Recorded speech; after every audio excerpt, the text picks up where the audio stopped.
Hi, this is Stephanie Miller from The Stephanie Miller Show. Please enjoy this exclusive clip from my show on Political Voices Network. Good morning. How many indictments have there been since last week? Right? It's hard to keep track. This is the third. 11 billion. Exactly. This would be the third.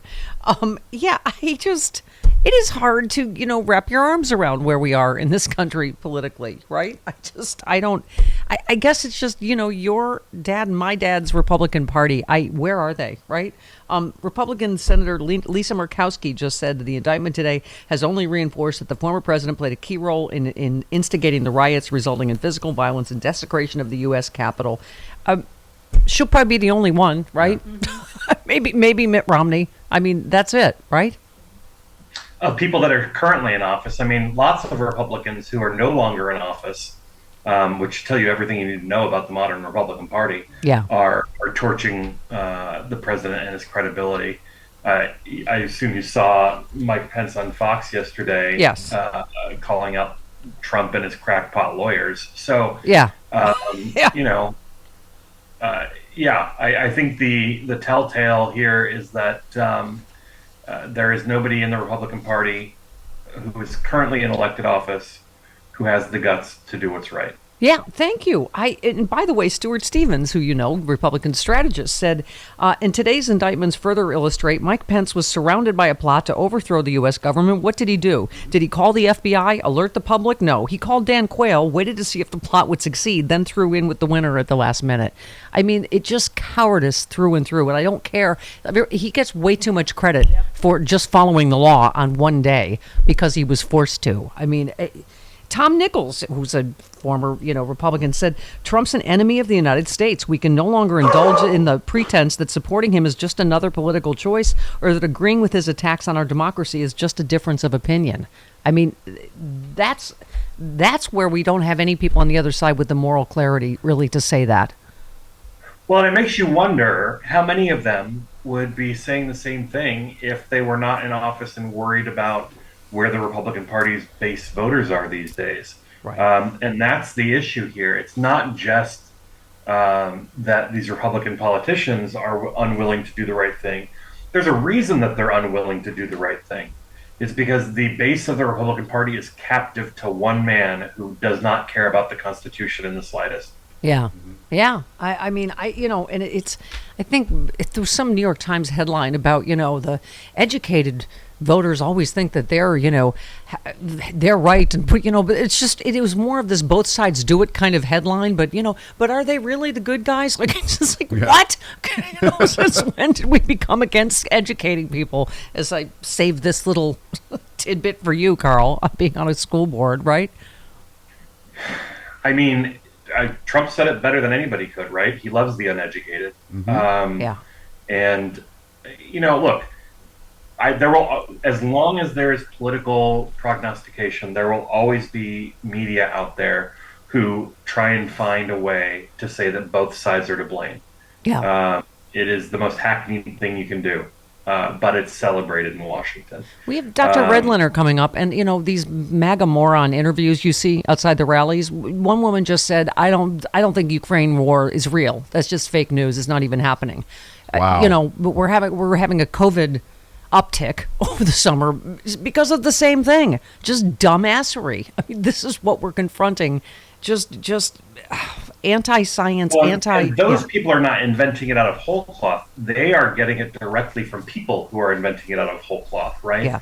They are getting it from the sources that they've been told to trust, right? And more than anything, they've been told not to trust reliable sources. And so they're left with, some dude, in the middle of nowhere who has an internet connection and a microphone. Yeah. And some cameras to put together a right-wing, echo chamber. And the difference is people that know better, like Marco Rubio just tweeted, "Oh, are we going to arrest all the Democrats that say the 2016 election was hacked by Russia?" It was hacked by Russia. Your own Senate Republican Intelligence Committee concluded so. I mean, it's just... Well, and let's be clear about what this indictment says, and this is the lie that the Republicans are now telling. This indictment does not say that a president can't lie, and it's been refreshing to see several Republican elected officials talking about how, the president has a freedom of speech. The president can lie. Well, thank you for admitting it finally. Right. But this indictment's pretty clear that yes, the president does have the freedom of speech and the ability to lie, but they do not have the right to engage in an illegal, felonious conspiracy. Period. Yeah, absolutely. Say almost anything you want as long as you don't hurt people or engage in a crime. Yeah. No, I mean, that's exactly it. And I think, like I say, the people that know better are still trafficking in this nonsense. Well, and the question is, like, what does he know better about? I think he knows better than anybody that if he does the right thing, he will no longer have a job. Right. Yeah. Certainly in the Republican Party. Yeah. Jody's running around, which means something's happening. I'm not sure what's going on. There's a lot of movement. Okay. My money's on another indictment. No, it could be. Don't know. Yeah, I mean, Jack Smith says his team is not done. Our investigation of other individuals continues. I keep asking. I mean, here's Ted Cruz this morning. It's not subtle. It's not complicated. This is election interference by the Biden Department of Justice. Wherever there's a new development against Hunter Biden and the Biden family, the politicized DOJ attacks Trump, and the media happily pivots to echo the Trump attacks. I mean, are you kidding me? He should. I hope he is one of the people charged because he was right in the thick of this plot, right? And he knows there's no there with Hunter. If you don't end up as an unindicted co-conspiracist, are you doing your job to protect Donald Trump? Right. Yeah, but okay. I hope this he is included among the people that he is still investigating.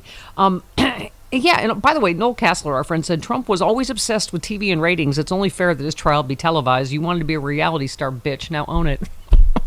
I mean, but it's because of the thing we've been talking about, Carl, right? That we do not have one set of facts in this country.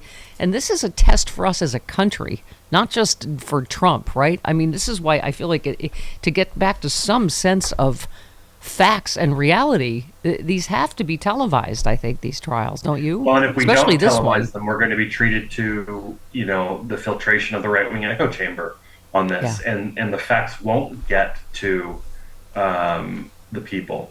I worry that even if they were televised, that outlets like Newsmax and Fox would not actually show them. They would just talk about them. Yeah. I got to say, by the way, Chris, who said there will be a day when Trump is gone, but your dishonor will remain? Who said that? Dick Dastardly. No, that was Liz Cheney. Oh. Who, Kind of close. You know that we have entered the gates of hell when I have to compliment a Cheney. But, like Jamie Raskin said yesterday, feeling grateful to my fellow J6 Select Committee members, especially the ones who lost their seats after speaking truth, all the bloodied and wounded officers who fought with every fiber of strength to suppress the insurrection, and every American defending democracy. I mean, it sure does feel like it's taken a long time, but, God bless the Michael Fanones and everybody that's just been sitting here for 2 years going, what the, right? It has been a long 2 years. And some thought this day would never come. But, for anybody who has doubts, read the indictment. I mean, it is remarkably compelling. Yeah. And it weaves together a narrative that I think the people need to see. And it's written in English, too. Yeah. Yeah, no, that's what's, they don't want you to read it because it's very easily understandable. Right. It is not legalese. Right. Let me get your take on Tristan Snell, our legal lad, said, Dear co-conspirators 1 through 6, Trump is going to scapegoat you. His defense trial will be that you went rogue and he knew nothing. He will turn on you, so turn on him first. Take a deal and save yourself before it's too late. He already is. Yeah. No, exactly. But will they? Maybe Boris Epstein. I think they've identified him as the sixth person. I guessed that. I pulled that right out of my ass yesterday. I had no idea.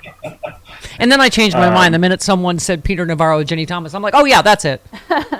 Well, Boris Epstein's the kind of guy who probably already updated his LinkedIn profile, putting it there to be like, look guys, me too. But yeah, Trump's already lashing out at his old lawyers, and what's interesting is he's confessed guilt in all of it. Yeah. He will still blame other people. Yeah. Neil Katyal, who is, I think we can all agree, a legal giant, said, I think Jack Smith's indictment here is straightforward and narrow, but boy, it packs a punch. It's clean, it's calculated, and I feel like it's almost certainly going to result in a conviction. Carl, you know I like my news happy clappy, but I mean, there are experts at a way higher level than me that are saying they think this will result in a conviction and it will go to trial before we vote, because I know people are like, ugh, he's going to delay and delay again, blah, blah, blah. Well, as far as I can tell, there's some strategy to the way that these charges have been filed, to keep the focus on Trump and to not create opportunities for increased delay by charging multiple people at the same time. Yeah. So there's that. The other thing I would note is that is smart, because it's not that he's not going to charge all those people. It's just not in the one trial so that he can. Right. I mean, I kind of like this because we've been watching the bottom up to the top prosecutions. This is top down, which is it should be. It's like go to the guy that caused this whole thing, right? The clear and present danger. Yeah. And, the Justice Department, federal charges rarely get filed, period. They rarely get filed. Mm-hmm. And that's why their success rate is so darn high. I think I read that more than 90% of the charges filed are either pled to or convicted. Yeah. So, by the way, can we speak as your perch on the school board just about other politics? Ron DeSantis, I mean, he is like tripled down now on the slaves learn good skills. Yeah. I mean, their COVID rates are, I think, the highest now in the country. Leprosy's back. Yep. Insurance rates are like through the roof. I mean, but it's also just this anti sort of education dumbassery is all I can call it, right? You can't expect a guy who would say these things and defend these things to be a good governor. It's just, those things are not going to happen together. He deserves everything he's getting right now. Yeah. To go back to Tallahassee and be the failed presidential candidate that he will be. Yep, absolutely. Carl, you are a delight. And tell Dexter Von Frisch we said hello too. I heard that little shout out during the interview. He just turned 13. Everybody wish him happy birthday. Happy birthday! I remember when you just got him. I know. Wow. And that made me feel really old. Yeah. His head is the same size. Right. He's gotten bigger. That's when your friend tells you their kid's in college. You're like, really? I thought he was in kindergarten. Or they just had a baby. Yeah, right. Yeah, exactly. Thanks, Love you, Carl. Carl.